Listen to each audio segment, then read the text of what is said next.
What's going on, guys? Welcome back to the channel and happy holidays. Hope you guys are staying safe during everything, but since 2020 has frankly failed at bringing joy to the world, I figured we might as well try to have some fun around the holidays.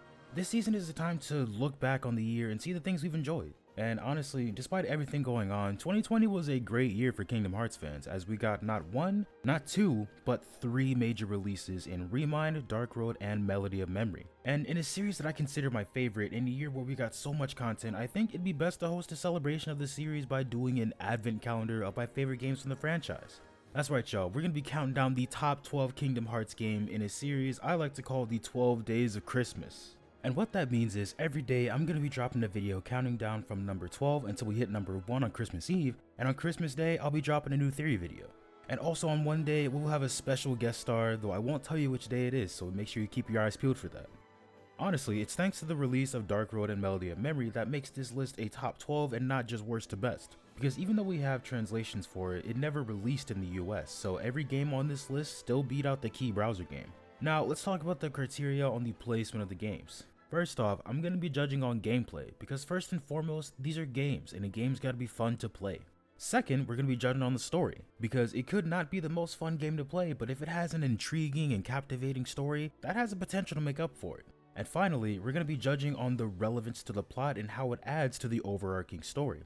Because it could be a fun game, but if it doesn't have much of an effect on the story as a whole, then what's the point? So this isn't just a best gameplay or a best story list, it's based on the overall experience. And I'm going off of playable games and not cutscene movies, so things like the recoded Days and back cover movies won't be on here, but the playable versions of Recoded and Days will be.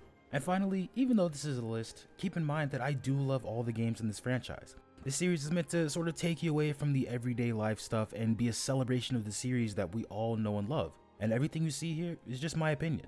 And the great thing about opinions is you don't have to agree. If you disagree, let me know down below in the comments or in the Discord server, the link to which will be provided down below. Now then, I've made my list and I've checked it twice. So let's get started with the first ever 12 Days of Christmas, starting with number 12.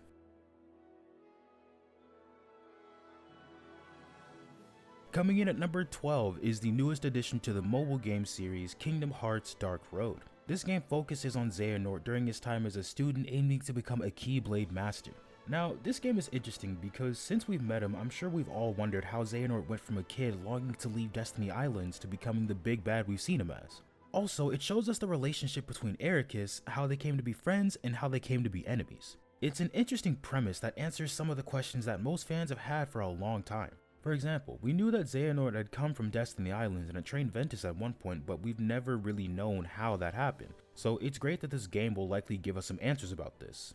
And we also get looks into some new characters who have cool designs and are also rocking some amazing looking Keyblade armor. Now, I can't really give this game a fair ranking because the story isn't done, but that actually gets us into why it's so low on this list. Well, one of the reasons anyway.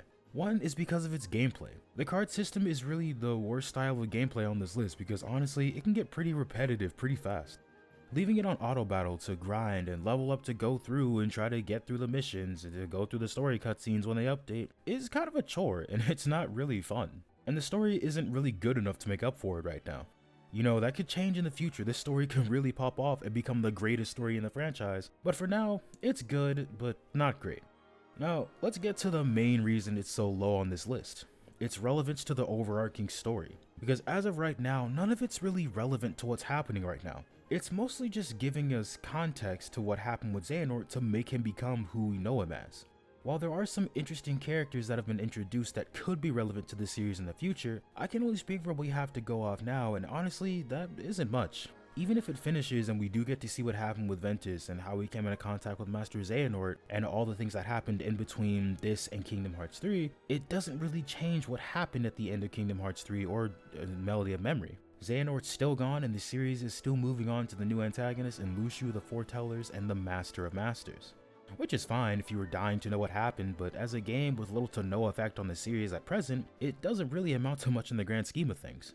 That being said, I still think it's a fine addition to the series. Seeing Xehanort go from an inquisitive child to the Seeker of Darkness will be an interesting story to watch. And I'm gonna admit, it did have me kind of hooked from the ending of chapter 1, and I won't spoil it for you if you haven't seen it, but if you've seen that scene, you know what I'm talking about. It'll be interesting to see how Xehanort's views get shifted and how everything leads up to that pivotal moment in Remind when Xehanort comes into contact with the Master of Masters. So for right now, this game really isn't at number 12, but more incomplete than anything.